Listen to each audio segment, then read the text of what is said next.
in my life po, kuya. So, and I'm doing it for myself din po, kuya. To prove what I can do, kuya, to myself. Maya-maya pa, tila naging seryoso ang usapan nila. One of the voices you will hear, you will hear me. I'll be the one in the crowds. You'll be the one on the podium. You'll be the one on the podium. Heath! I'll be up here one. I'm not standing on that podium for that, Heath. Oo nga, sabi nga nito. I'm good. Ilang sandali pa, si Marco naman ang lumapit sa podium.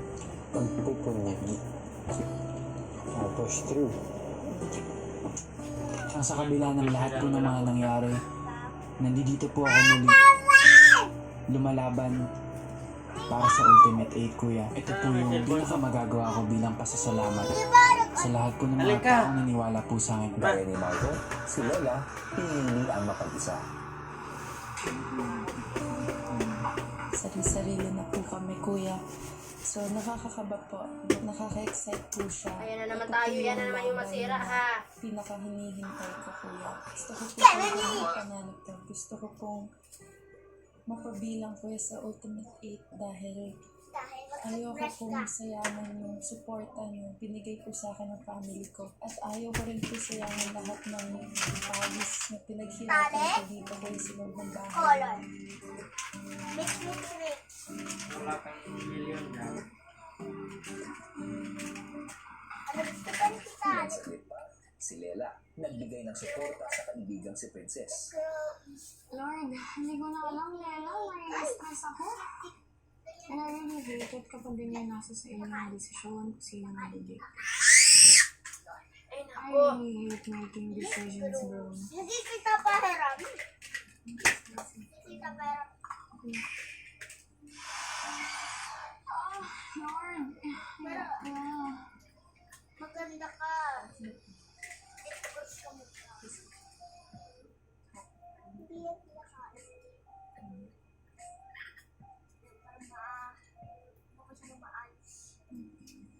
I'm really not aiming for it to be finished. Wait lang. Long. Grabe naman. Bilang sa game 4. Wala naman. May times na, ayun nga, pinagdududahan ko yung sarili ko. But ito yung pinaglalaban ko hanggang ngayon. Yung talagang binigay ko yung best ko for this. Kaya ayoko nang sabihin sa sarili ko that I'm undeserving of this spot. Lahat kami dito. Talagang gustong umabot hanggang dulo, kuya. Pero ngayon ko talaga sure ako. Talagang lumakas po talaga yung drive and fire ko talaga, kuya, na umabot po talaga hanggang dulo, Ang kuya. aga nga dito. Hanggang sa isa-isa lang pinatawag ang housemates Dapat para sa ganun isang palagi. Maaga uwian. Nagano siya nga ni, nagtampo bakit daw dito niya yung nag-type, nag-solve. Pinalo mo sa agpo. Pag ganun, batuhin mo. Isang tanong ko sa kasama ang sarili mo.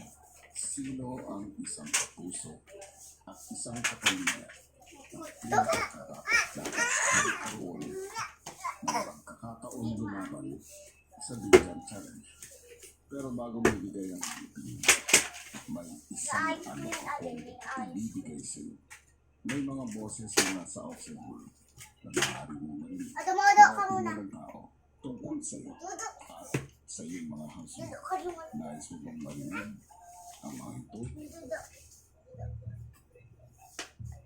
Kuya, Dudok ka muna dyan. Dudok ka muna. Bawal tumayo. Bawal tumayo. Tulog. Bawal tumayo. Yan na. Tulog. Ano tulog? Tulog. kuya. Kailangan po ng sakit ngayon, kuya. Tulog ha? Last po, kuya. Nagdesisyon ako. Sino-sino kaya ang magdedesisyong pakinggan ang boses o opinyon ng mga tao mula sa outside world? Wala yung gatas mo. Kabila! Ano ka? May weakness kasi ako, Peter. Pwede na lang gamitin mo para may Tulog! Joey. Tawa!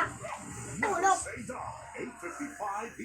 Nandito na ba si Tulog! Mama? Hindi niya rin sinasagot tawag ko eh. Sasabihin mo kay Naomi ang tungkol Ano sa mo, mga. Jackie? Dahil kung hindi, ako magsasabi. 500 million yun. Bakit mo naman ibibigay lang yun sa iba?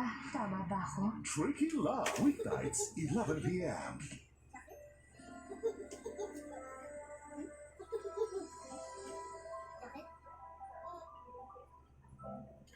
Ay! Mag-AI! Malapit na magsimula ang pinaka-exciting at Matulog ka na!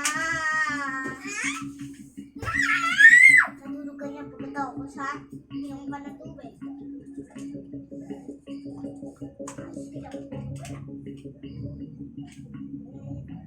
Si Caprice, hirap pa rin magdesisyon kung handa nga ba siya makinig sa mga opinion mula sa outside world.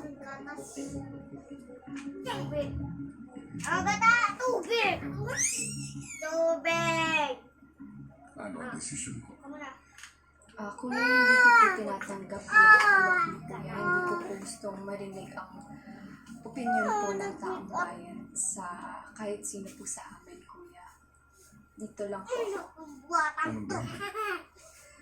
Ako po, Kuya, Buwatan